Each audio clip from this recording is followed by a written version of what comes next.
Welcome to this week's segment of For Such a Time as This. From our wonderful campus of the University of St. Thomas, we're glad to be able to come to you with this program every week. And it is first of all my privilege to say to everyone, Happy New Year. Survive 2020. We're now in 2021, and Lord knows it has been an interesting start. Not the one we predicted, not the one we thought, not the way we thought it would be, but as the phrase kicks in, it is what it is. And so because it is what it is, what do we make of it? How do we understand? How do we position ourselves to process, to change, to grow, to develop as a people, as human beings, as a country, as a society, as a nation? How do we as Catholics and Christians understand our role in making all that happen? After all, we do have a role. And so we have asked someone who leads a wonderful program on our campus to help us kind of understand in a very contextual way what those duties, obligations, responsibilities are to ethical leadership, to be an ethical servant leader in 2021. What does that mean? What does that look like, feel like, act like? And so it is my pleasure to introduce none other than Dr. Eduardo Torres, who is currently the Interim Dean of the Doctoral Program in Ethical Leadership here at the University of St. Thomas. Welcome, Dr. Torres. Thank you. Thank you, Larry. So great to have you. Before we dive into our topic and subject for today, why don't you tell us, our audience, a little bit about yourself and your time in history there at University of St. Thomas, and then we'll kind of go from there. Okay, thank you. This is my 46th year in education.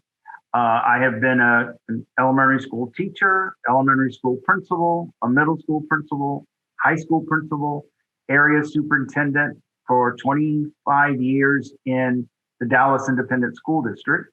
And then I moved to San Antonio and became the deputy superintendent there for San Antonio ISD. After that, I started teaching at Texas Lutheran University in Seguin, where I taught undergraduate students. I worked with student teachers and the teacher ed program. And then my mom passed away, and we were at the cemetery in Galveston, and my dad told me that he was not returning to San Antonio. So I decided to take care of him, and we moved to the Houston area. And then that's when I started teaching at University of St. Thomas. So I've been there since 2010.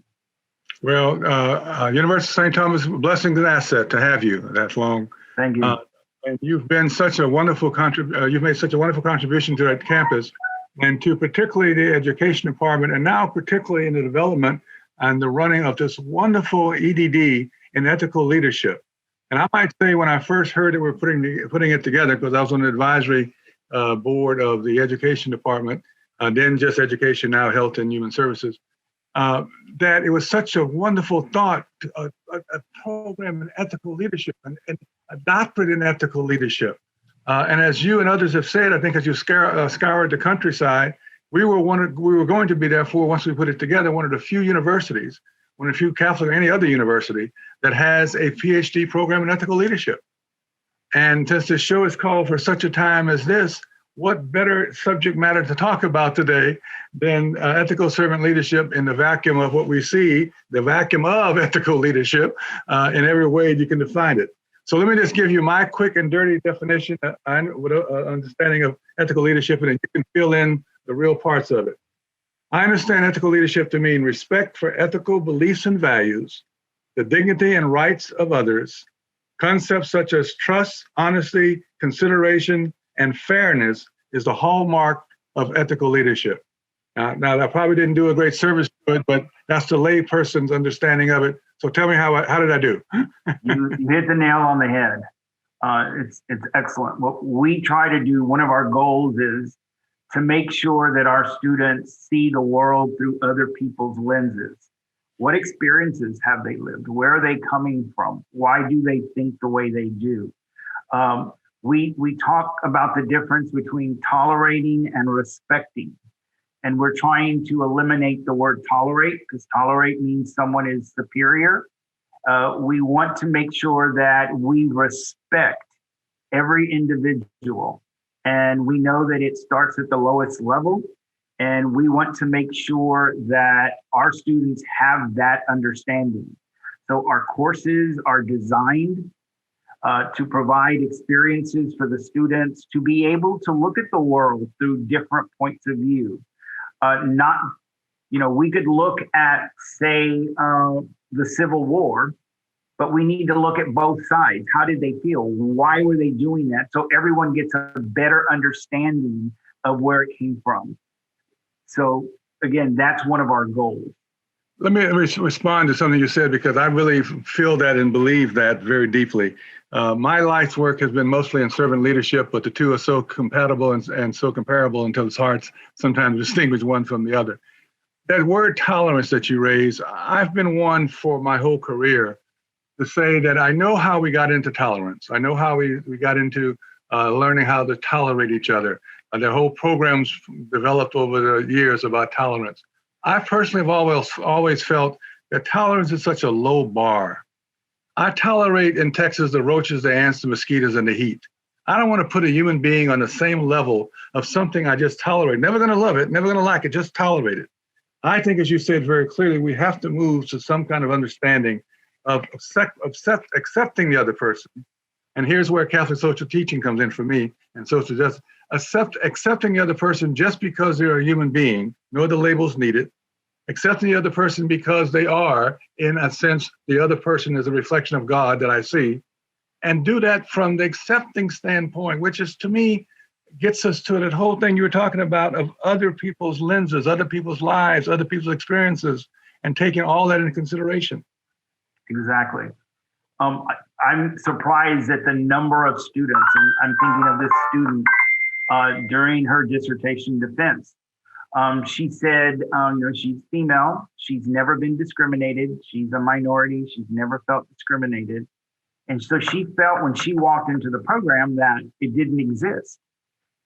And at the very end, she said, when I hear my colleagues and when the studies that we've read, and when I look at this and I really just step back, she said, just because it doesn't happen to me doesn't mean it doesn't happen. And I just was so glad to hear that, because we got what we wanted across. She was able to see the world through other people's lenses. And if it doesn't happen to us, if it's not part of our experience, that doesn't mean it doesn't exist. It simply means we haven't experienced that. And so I was very happy. And she's not the only one. I've had many students at the end, when they reflect, they talk about, we make them do some activities called en vivo, where you go visit, and this was before COVID, where they would go visit the opposite. What made them uncomfortable? What made them feel like they just couldn't handle it? And so they had to go, they had to interview, they had to have a conversation, and they did it with two individuals. Almost at every reflection writing said, if I had not done this, I would have not seen the other side. And so again, we try to put experiences out there for our students to put themselves in an unknown position. I've had a Catholic priest go to a synagogue, totally different. And he said, I learned something from them. I've had my other students go to mosques, and they come back and they say, Dr. Torres, I can't believe they pray so much. They're sincere. And they said, all I hear on the news is they're bad, they're violent, they're killers. If I would not have gone to this, if I had not had this assignment, I would have never seen. And many of them are continuing the rapport, that relationship with the people that they interviewed. That's what we're looking at. And we want our students to have those experiences, so when they go out into the real world, it's not going to be our immediate world. It's a different world out there, and our students are starting to see that. And since our daily lived experiential realities are so different, so vastly different. Exactly. And here's the thing about different. Different is different, just amen, period. Not better than, not more than, not less than, just different. Correct. Because we're all different human beings. In Houston, people don't realize how what you just said is so true, since we're such a large community. We're spread out 500 and I forget how many square miles. You can be in your little silo, your little part of town, and never encounter the other. You can go all day in certain parts of Houston and Harris County and never see the other. And so, and describe the other, someone different than myself, someone that does not look like me. So in this world of Dr. Stephen Kleinberg, who I know you and I both talk about at Rice University, the sociologist who does the Houston area annual survey, we are, yes, one of the largest diverse cities in America, the fourth largest city in America, yada, yada, yada. But we're also the most gated community and the most segregated community in the United States. And so the opportunity, as you said, to meet the other, encounter the other, listen to the other's story, experience and exchange each other's lives and high points and low points, to do what you said, that key word, develop relationships built on mutual trust and respect, because nothing happens without trust. Exactly. We have in our course, one of our course requirements is called a residency course. Students take 2 courses. And it's at the end of the last 2 semesters. And the residency basically is the student takes his or her dissertation and what is the bridge to the real world. And so, for example, I like to share with you a couple of students' residency. One of our students is the principal of a school in Houston. It's called Newcomer Center, Las Americas. I know her well. She gets students from all over the world, and the students have experienced some kind of trauma, either emotional, physical, sexual, and some of them are not educated simply because they live in refugee camps. And so on her own, she decided to go to Uganda to a refugee camp. And during the summer, she asked if she could would that count as part of her residency? And again, that fits the definition. Here's her dissertation. And then what is the bridge to the real world? Where do these children come from? So she went over there, her team, we're organized in think tanks. So each belongs to a think tank. The students donated money. She bought soccer balls, basketball, colors. She took crayons. She said she took whole suitcases worth of school supplies to the refugee camp. She talked to the teachers. She worked with the teachers. She actually taught lessons. She took pictures. I mean, that was very powerful. So our University of St. Thomas is represented in Uganda. We have a student who works with the children who were separated from their parents at the border. And she does not speak Spanish. And she wanted to know what was it like for teachers, elementary teachers, to work with students who don't speak the language. So she actually went, and I did not realize this, she went to a location here in Houston. She was interviewed by the FBI. She had to sign a paper that she would not tell us the location of the school where these girls were. And these were, I think, young girls 7 to 12, 7 to 13.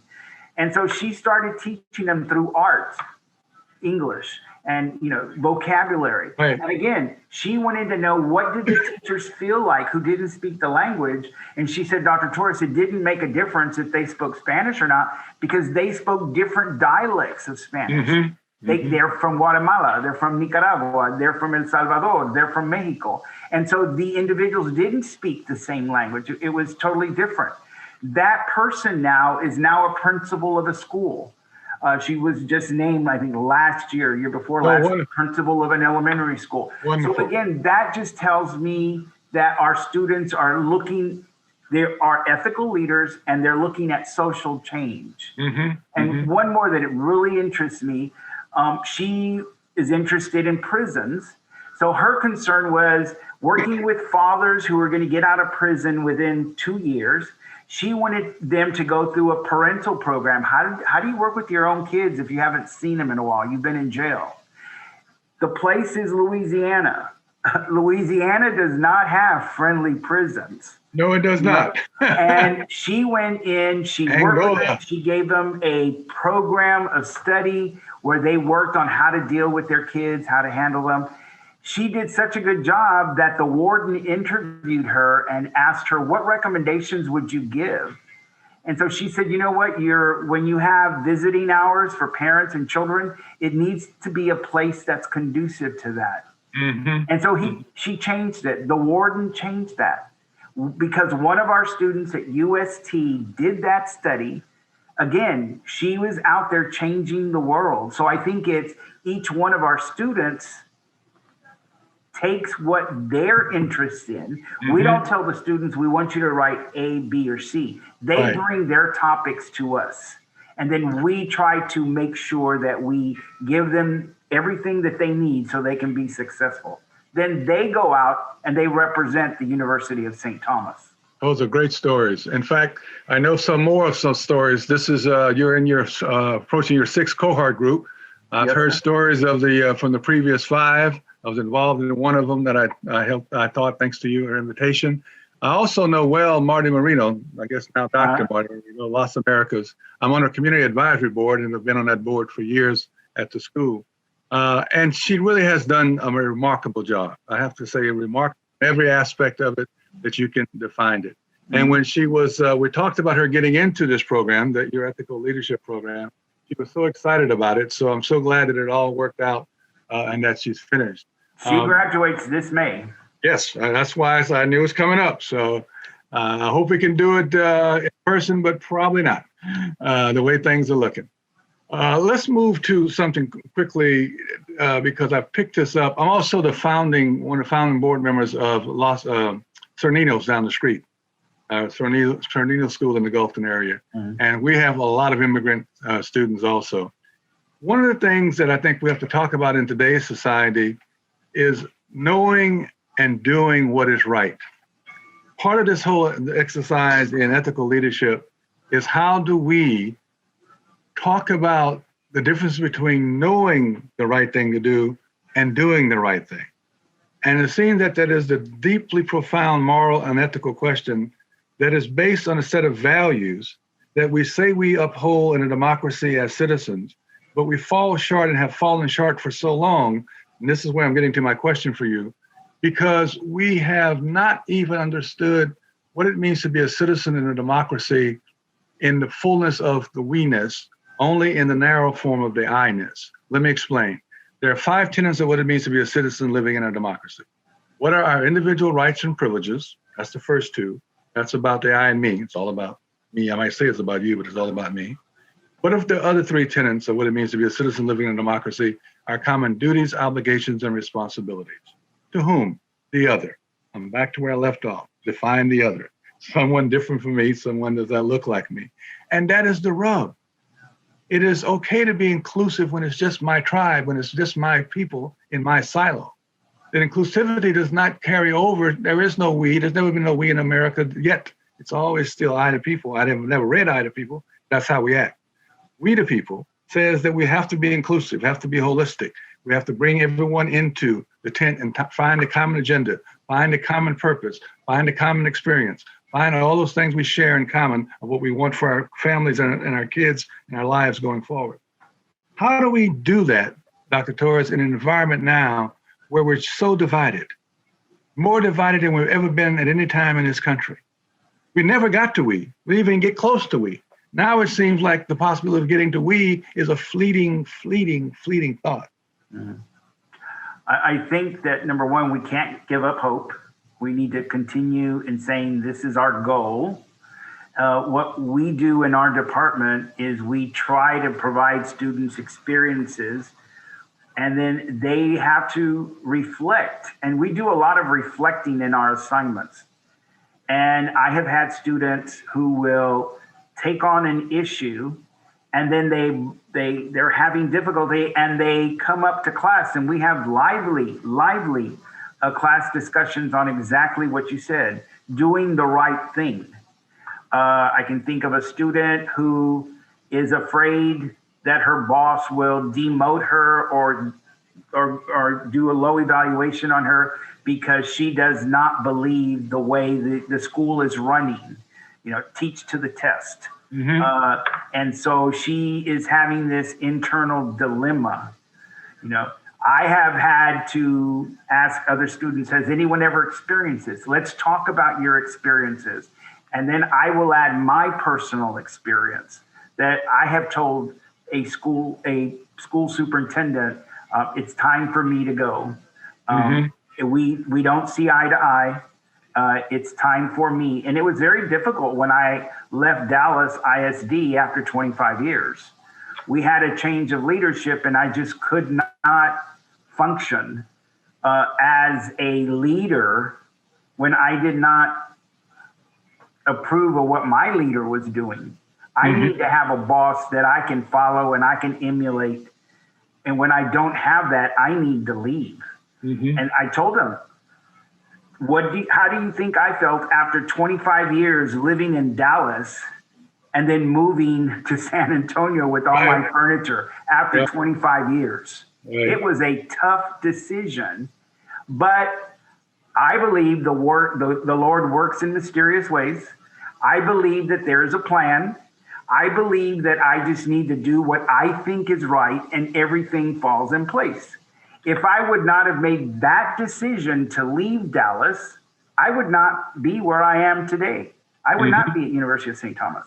And so I really believe that if we believe in God, if we do what is right, He's going to take care of us. We don't have anything to worry about.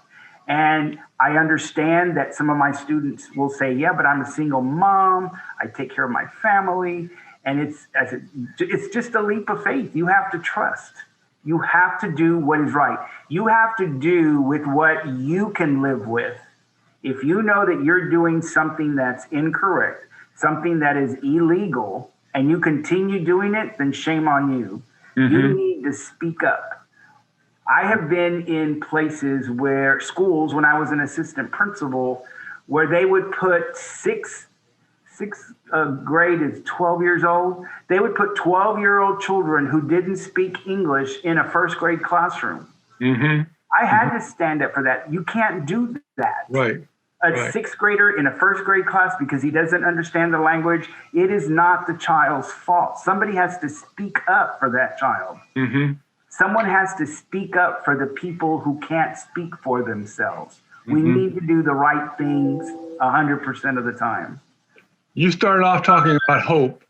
And so as two men of faith, two persons of color of faith, hope has always been to me one of those things. Hope is not a state of mind. Hope is a state of action. And I think the action piece is what's missing today. We have talked about ethical leadership. We haven't talked about that other word that causes a lot of angst in connecting with ethical leadership, as you just said, raising your voice, stand up, show up, speak up, and follow up. The social justice piece. The social justice piece is tied so much to even the example you gave a minute ago has elements of social justice in it because you stood up, you said the right thing, you did the right thing, you took action.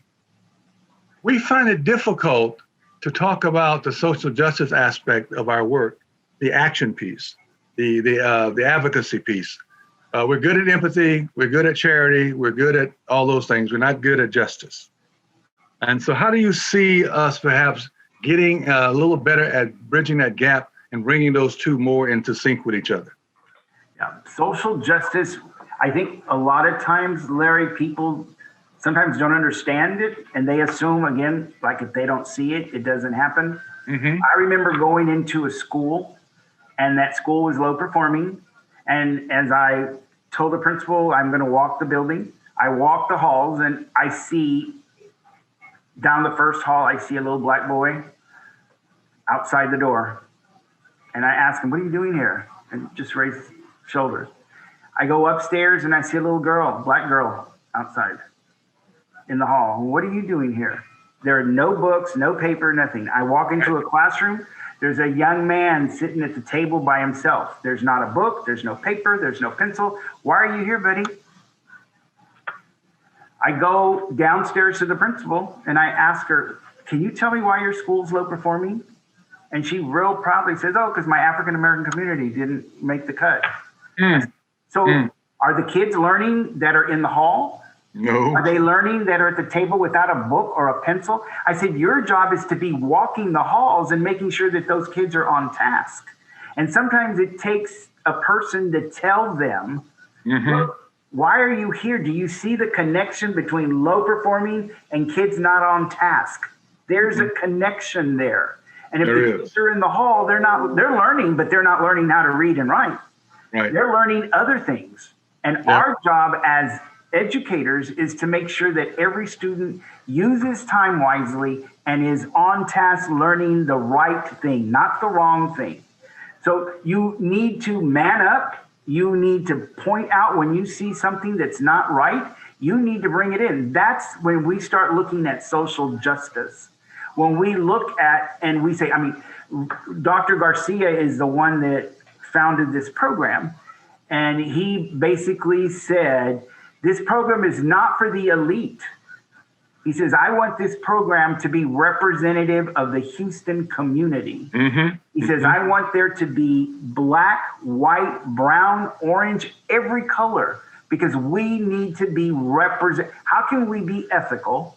And then how can we say we provide and talk about social justice if when we take a class picture, it's all one color? Right. And so again, it's just knowing when you see it and doing something about it. That road to social justice, as you mentioned, for me in my life, has always been first. The starting point has always been unconditional love. I'm here and a product of what you just said. As a Creole-colored Negro, Black, African-American child, I am here because teachers gave me unconditional love. They worked with me. They saw my strengths, my weaknesses, my faults, my challenges, my opportunities, my future, and gave me unconditional love. White, black, nuns, laypersons, the whole 9 yards. And my head is as hard as the concrete under this place where I'm sitting. That unconditional love aspect is not there anymore. That is one of the biggest pieces I think missing in urban public education, is the ability to give and to receive unconditional love. Mm-hmm. And because the thought of a child being in a hallway at a table with no pen and pencils, or thought of a child being over here left alone, unsupervised, would never have happened in my day. Mm-hmm. Never. And so at some point, this question of empathy has to turn into more than just empathy. It has to take the form of action, as you said so clearly. What are you going to do?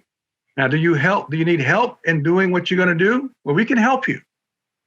But you have to have the will and the want to be among this population of students. I can give you the skill set if you have the will and the want, but if you don't want to be around them and you don't like them to start with, then nothing can be done for you. Exactly. Let me give you an example. I was the deputy superintendent in San Antonio ISD, and the superintendent and I were visiting schools. And we went to this one school, and you walked in and you saw a lady in a rocking chair. She had a couple of kids on the floor, and she was reading a big book to them. And we go further down, and there was another adult doing concentration games or something. So we went in the office, and we asked if we could speak to the principal. I introduced the superintendent. I introduced myself. And she said, well, the principal's working with students, but let me take you to her. She actually was the lady in the rocking chair. They did not know we were going. Right. All right.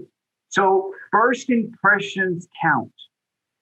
If principals think that they're better than teachers and that they can't teach, the principal is wrong. The principal is the principal teacher. Yep. And she or he has to model the behavior that's expected. So when the superintendent and I walked in, and we see them, I'm saying, wow, this is awesome. The next person down was a parent volunteer. And so the whole school, you felt that unconditional love that the students have. Mm-hmm. I have also been to schools where there's a sign on the front office desk that says, here's a quarter, call somebody who cares. And I will tell the principal, can you come here for a minute? Right. Do you know what that says? What impression is that giving the community? Exactly. So again, I take advantage. I mean, I remember going to schools in San Antonio ISD, and I remember seeing, what do you call the maintenance vehicles? Mm-hmm. They're behind the building or in a park, and the guys were sleeping. Yep. Yeah. Taking a little nap, and I'd knock on the window. I mean, I'm so thankful I haven't gotten shot yet. But I would knock on the window. I'd give them my index card, my business card, and say, could you have your boss call me? I'll be waiting for the phone call. I'm not afraid to do that because I have to take care. I'd rather do that than have a community member call me and say, hey, one of your guys is over here taking naps and I'm paying for that. Right. We have to take advantage of every moment. We have to do the teachable thing, the teachable moment. And so when I saw that guy sleeping there, and it happened more than one time, here's my card. Have your boss call me. We need to talk. You know, and I don't want him to get fired. I just don't want him to do what he's doing. That is not ethical. He's stealing money. You're stealing taxpayers' money. In our closing time we have left, I want to give you a little time to kind of give your vision of where you think 2021 is heading.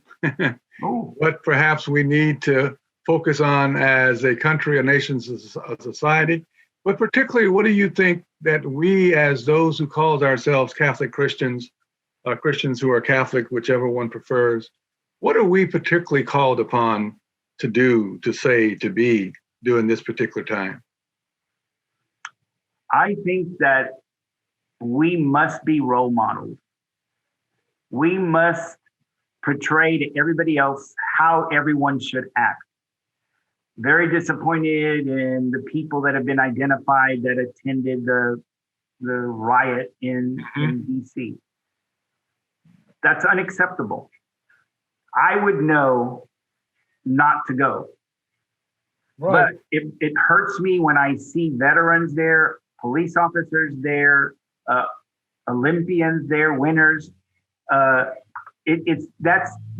We all need to act appropriately. We all need to show respect for each other.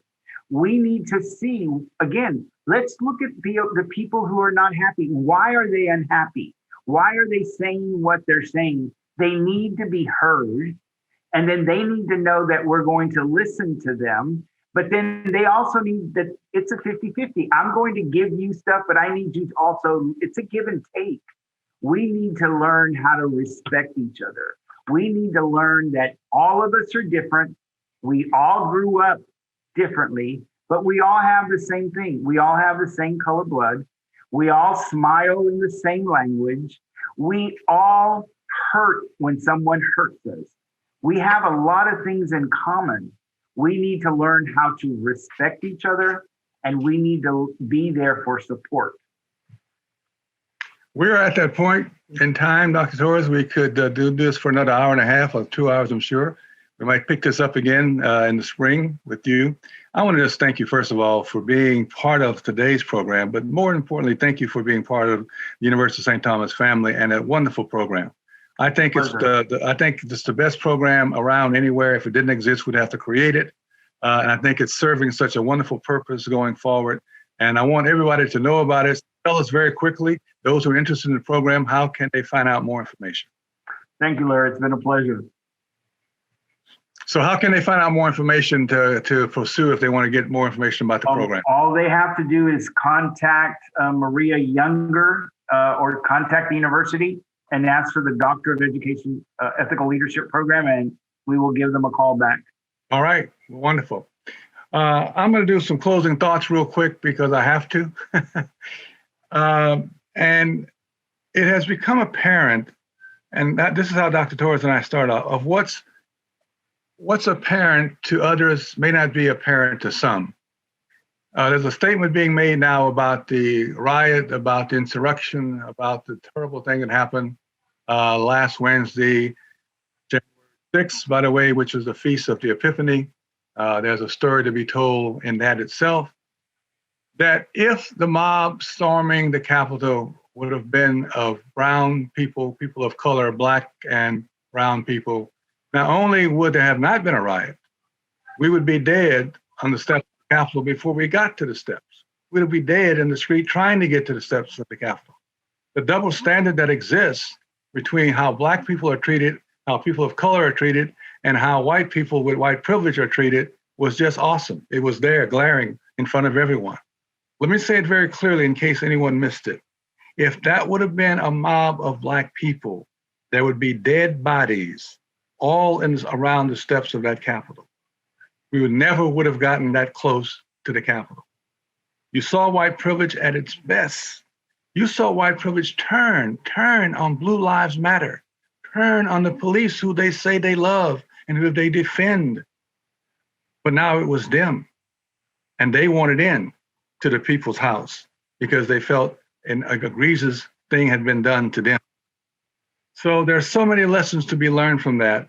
But I think the lesson for those of us who care, who love, who want decency and all those things we talk about in freedom, that want a democracy, want the republic to survive, we have to take up that gauntlet, and we have to basically do something that's really been part of who we are all the while, and that is willingness to answer the call.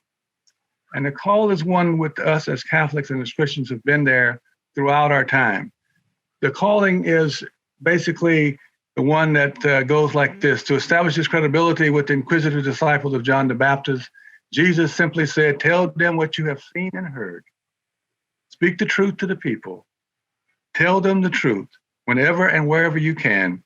Whomever you are with, speak the truth to the people. What we've seen and heard, we announce to you. This is the way life is. We talk about truth. There's only one truth. There's God's truth. So that we may be able to be in fellowship with each other, to be in fellowship with God. Treat others the way you want them to treat you. Jesus' words directly. Our spirit is set in one direction. The only direction for our spirit, for our intellect, for our will, and our heart is toward Christ, the Redeemer of all humanity. This humanity that we're seeking, the civility that we're seeking among and between human beings, can only be through a spiritual path. We see that very clearly now. And so how we get there is the question, and how we're willing to hold ourselves to those standards and values and morals and ethics that we need to have to be able to accomplish this goal. It will not be an easy one. It will be a very difficult one.